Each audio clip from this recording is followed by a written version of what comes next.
Hello guys, അപ്പോൾ നമ്മൾ ഏകദേശം 8 മണിയപ്പോൾ നമ്മുടെ ബ്രേക്ക്ഫാസ്റ്റ് കഴിച്ചിട്ടുണ്ടായിരുന്നു. ഇപ്പോൾ ഏകദേശം കറക്റ്റ് 11 മണിയായി. അപ്പം നമ്മൾ ഫുഡ് കഴിച്ചിട്ട് ഇപ്പം 3 മണിക്കൂറോളം ആവുന്നുണ്ട്. അപ്പം നമുക്ക് ആ രണ്ടാമത്തെ പന്തിക്ക് സമയമായി.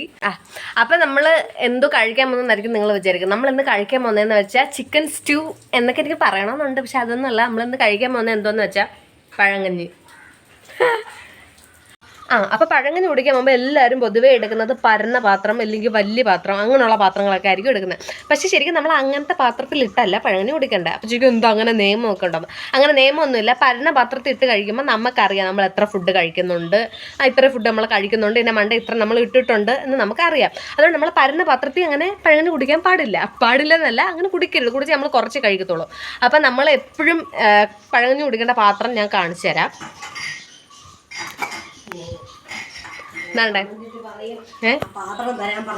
അപ്പൊ ഇങ്ങനെയുള്ള പാത്രത്തിൽ വേണം പഴങ്കഞ്ഞി കുടിക്കേണ്ടത്. കണ്ടോ, ഇങ്ങനെയുള്ള പാത്രത്തിലാണ് പഴങ്കഞ്ഞി കുടിക്കുള്ളത്. അമ്മ എടുത്തത് ഞാൻ പിന്നെ തിരിച്ചിട്ടിട്ട് ഈ പാത്രം കാണിക്കാൻ വേണ്ടി എടുത്തിട്ട് വന്നേ. അപ്പം ഇങ്ങനെയുള്ള പാത്രത്തിലാകുമ്പോൾ നമ്മൾ എത്രത്തോളം ഫുഡ് കഴിക്കുന്നുണ്ടെന്ന് നമുക്ക് പോലും ഒരു പിടി കാണത്തില്ല. ഇതിനകത്ത് ഇട്ട് കഴിയുമ്പോൾ കുഴിഞ്ഞിരിക്കുന്നുണ്ട്. പിന്നെ പുറത്തുള്ളവരും കാണത്തില്ല. അപ്പോൾ ആരും വെറുതെ ഇത്ര ഫുഡ് കഴിക്കുന്നു അങ്ങനെയൊന്നും ആരും വിചാരിക്കില്ല. നമ്മൾ തന്നെ ചിലപ്പോൾ നമ്മളെ കണ്ണ് വെക്കും, ഇത്ര ആഹാരമൊക്കെ ഞാൻ കഴിക്കുന്നുണ്ടോ എന്ന്. അതുകൊണ്ട് ഇങ്ങനെയുള്ള പാത്രത്തിൽ ആഹാരം കഴിക്കുന്നതെന്നല്ല, പഴങ്കഞ്ഞി കുടിക്കുന്നതായിരിക്കും ഏറ്റവും നല്ലത്. നിങ്ങൾ വിചാരിക്കരുത് കേട്ടോ, ചേച്ചി കുറച്ച് ചോറ് എടുത്തിട്ടുള്ളല്ലോ എന്ന്. കാരണം ഇന്നലത്തെ ചോറ് തീർന്നതുകൊണ്ട് ഇന്ന് പഴങ്കഞ്ഞി ഉള്ളതാണ്. അതുകൊണ്ട് പക്ഷേ നിങ്ങൾ നല്ലപോലെ പഴങ്കഞ്ഞി എടുത്തിട്ട് വേണം ആഹാരം കഴിക്കാൻ കേട്ടോ. പിന്നെ എനിക്കൊരു സംശയമുണ്ട്, ഞാനിങ്ങനെ ഫുഡിൻ്റെ വീഡിയോ മാത്രം ചെയ്തുകൊണ്ട് തന്നെ നിങ്ങൾക്ക് ബോറടിക്കൂലേ. അപ്പോൾ ഞാൻ കുറേ കാര്യം കൂടെ ഇൻക്ലൂഡ് ചെയ്തതിൻ്റെ വിശേഷങ്ങളൊക്കെ ഉൾപ്പെടുത്തി ഞാൻ വീഡിയോ ചെയ്യട്ടെ. നിങ്ങളുടെ അഭിപ്രായം കമൻറ്റ് ബോക്സിൽ പറയണം കേട്ടോ. പിന്നെ ഞാൻ ഡിഗ്രി കഴിഞ്ഞ് നിൽക്കുക, അതും കുറേ പേര് ചോദിച്ചായിരുന്നേ. ഇപ്പം നിങ്ങൾക്ക് ഞാൻ ഒരു ടിപ്പ് പറഞ്ഞു തരാം. ഇതങ്ങനെ എല്ലാവരും ചെയ്യുമോയെന്നൊന്നും എനിക്കറിയത്തില്ല, എന്നാലും ഞാൻ പറഞ്ഞു തരാം. നമ്മുടെ ചോറ്, നമ്മുടെ കറി, നമ്മൾ കൂട്ടുന്ന എല്ലാ കറികളെക്കാളും ഇനി മീനില്ലാതെ ആഹാരം ഇറങ്ങത്തില്ല. എനിക്ക് എപ്പം ആഹാരം കഴിക്കണമെങ്കിൽ എനിക്ക് മീൻ വേണം. പ്രത്യേകിച്ച് പൊരിച്ച മീനോട് എനിക്ക് ഭയങ്കര ഇഷ്ടമാണ്. അപ്പം ഞാൻ കഴിക്കുന്ന മീനകത്ത് ഞാൻ കഴിക്കുന്ന ചോറിനെയും കറിയെയും അത് ഒഴിക്കുന്ന സംഭവത്തെ എല്ലാത്തിനേക്കാളും ഉപ്പ് കാണും. എന്ന് വെച്ചാൽ ഒരു പൊടിക്ക് മീനകത്ത് ഉപ്പ് കൂടുതലായിരിക്കും. അപ്പം അപ്പം ബാക്കിയുള്ള ഉള്ളതിനേക്കാളും ഈ മീനിൻ്റെ ഉപ്പ് ഇരച്ച് നിൽക്കുന്നതുകൊണ്ട് നമുക്ക് അങ്ങനെ മതി അല്ലെങ്കിൽ എനിക്കൊരു വേണ്ട അങ്ങനെ സാധനം തോന്നത്തില്ല. നമുക്ക് മീൻ മാത്രം കൊണ്ട് നമുക്ക് ചോറ് കഴിക്കാൻ പറ്റും. അതുകൊണ്ട് കൂട്ടിയിട്ടിട്ട് ലാസ്റ്റ് BP പേഷ്യൻ്റ് ആവണമെന്നല്ല ഞാൻ പറയുന്നത്. ഒരു പൊടിക്ക് ഒരു നുള്ളു ഉപ്പ് കൂടുതലാണെങ്കിൽ നമുക്ക് ഫുഡ് കഴിക്കുമ്പം ഇങ്ങനെ നമുക്ക് ചവച്ച് മടുപ്പ് തോന്നത്തില്ലേ, അങ്ങനെ ഒരു സാധനം തോന്നത്തില്ല. ഭയങ്കര ടേസ്റ്റ് ആയിട്ട് തോന്നും. നമ്മുടെ ഉപ്പിന് ഭയങ്കര മീന് ഭയങ്കരമായിട്ടല്ല, മീന് ആഹാരത്തെക്കാളും ഒരു പൊടിക്ക് ഉപ്പ് കൂടുതലാണെങ്കിൽ നമുക്ക് ഭയങ്കരമായിട്ട് ആഹാരം കഴിക്കാനായിട്ട് തോന്നും. പിന്നെ ആഹാരം കഴിക്കുന്നതിൻ്റെ ഇടയ്ക്ക് വെള്ളം കുടിക്കണം എന്ന് തോന്നും. പക്ഷെ വെള്ളം കുടിക്കുകയും ചെയ്ത് വെള്ളം കുടിച്ച് കഴിഞ്ഞാൽ അവിടെ വിശപ്പ് കിടും.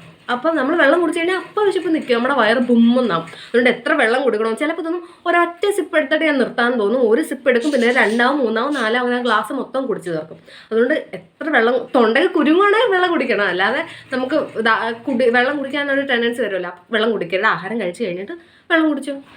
അപ്പം ആഹാരം കഴിക്കുന്ന ഇടയ്ക്ക് വെള്ളം കുടിക്കുന്നത് നമുക്ക് വിശപ്പ് കിട്ടുമ്പോൾ ഭയങ്കര കാര്യം. അപ്പം അതും പിന്നെ ഈ മീനകത്ത് ഉപ്പ് കൂട്ടിയിരുന്ന സൂത്രപ്പണിയും ഇത് രണ്ടും നിങ്ങൾ ഫുഡ് കഴിക്കുമ്പോൾ ചെയ്തോ. അപ്പം നിങ്ങൾക്ക് നല്ലപോലെ മടുപ്പ് തോന്നാതെ, മീൻസ് എനിക്ക് മതിയായി, എൻ്റെ വിശപ്പ് പോയി എന്ന് തോന്നാതെ തിന്നാൻ പറ്റും. അതുപോലെ തന്നെ മുമ്പ് ഞാൻ പറഞ്ഞ പോലെ മുമ്പ് പറഞ്ഞ പോലെ ആഹാരം തിന്നു എനിക്കിനി മതി, എനിക്കിനി വേണ്ടാന്ന് തോന്നുവാണെങ്കിൽ കുറച്ചെടുത്ത് വായിൽ വെക്കുക. നിങ്ങളുടെ വേറെ എന്തെങ്കിലും പണി ഉണ്ടെങ്കിൽ ചെയ്യുക. എനിക്കിങ്ങനെ അങ്ങോട്ടും ഇങ്ങോട്ട് തെരപ്പര നടക്കുമ്പോൾ ഞാൻ പോലും അറിയുമ്പോൾ ഇറങ്ങിപ്പോത്തേ ഉള്ളൂ. അപ്പോൾ ഞാൻ അങ്ങനെ ചെയ്യുന്നത്. അങ്ങനെ നിങ്ങൾക്ക് പറ്റുന്നെങ്കിൽ നിങ്ങൾ അങ്ങനെ ഇത് വായി വെച്ചിട്ട് അങ്ങോട്ട് കൊണ്ടുവന്ന് പിന്നെ അടുത്തുള്ളതിന് അങ്ങോട്ട് കൊണ്ടുവന്ന് ഇങ്ങനെ ചെയ്താൽ മതി. അപ്പം ഞാൻ ഇത് കഴിച്ച് തീർത്തിട്ട് വരാം. ഇപ്പം നിങ്ങളും പോയി കഴിച്ചോ. ഇവിടെ 11 മണിയുടെ കലാപരിപാടി ഇവിടെ അവസാനിച്ചിരിക്കുകയാണ്. ഇനിയിപ്പം വെള്ളം വേണമെങ്കിൽ വെള്ളം കുടിച്ചോ. അത് കഴിഞ്ഞിട്ട് ജോലി കാണും, പല പരിപാടിയും കാണും. പക്ഷേ 5 മിനിറ്റ് ചുമ്മാ കുത്തിയിരിക്കാൻ മറക്കരുത്. 5 മിനിറ്റ് ചുമ്മാ ഇരുന്ന് നമ്മൾ ഭയങ്കരമായിട്ട് എന്തെങ്കിലുമൊക്കെ ചെയ്ത് കഴിഞ്ഞാൽ നമ്മൾ വീർക്കും. നമ്മൾ എന്തിനാ വീർക്കട്ടൊരു ആവശ്യമില്ല. വണ്ണമുള്ളവർ വീർത്തങ്ങ് പോട്ടെ, നമ്മൾ വീർക്കണ്ടല്ലോ. അതുകൊണ്ട് 5 മിനിറ്റ് ചുമ്മാ എവിടെയെങ്കിലും കുത്തിയിരുന്ന് ഫോണ് തോണ്ടി കഴിഞ്ഞിട്ട് പിന്നെ വല്ല ജോലി ഉണ്ടായി ചെയ്തോ. നമ്മൾ പഴങ്കഞ്ഞി കുടിച്ചു എന്നെങ്കിൽ നമുക്കിനി പ്രത്യേകിച്ചൊന്നും ചെയ്യാതിരിക്കാൻ പറ്റത്തില്ലല്ലോ. അതുകൊണ്ട് നമുക്ക് 12:30 ആകുമ്പോഴത്തേക്ക് നമുക്ക് പഴം തിന്നണം. പഴം മസ്റ്റാണ്. 1, 2 ചിലപ്പം ചിലർ എന്നും തിന്ന് ശീലിച്ചുകൊണ്ട് വിശക്കും കേട്ടോ. അപ്പം നിങ്ങൾ 1, 2 തിന്നോ. കാരണം നമുക്ക് 2 മണിക്ക് ചോറുണ്ണാനുള്ളതാണ്. അപ്പം എല്ലാവരും കഴിച്ചിട്ട് 5 മിനിറ്റ് റെസ്റ്റ് എടുത്തിട്ട് എന്തോന്ന് വെച്ചാൽ ചെയ്തോ. അപ്പം ബൈ.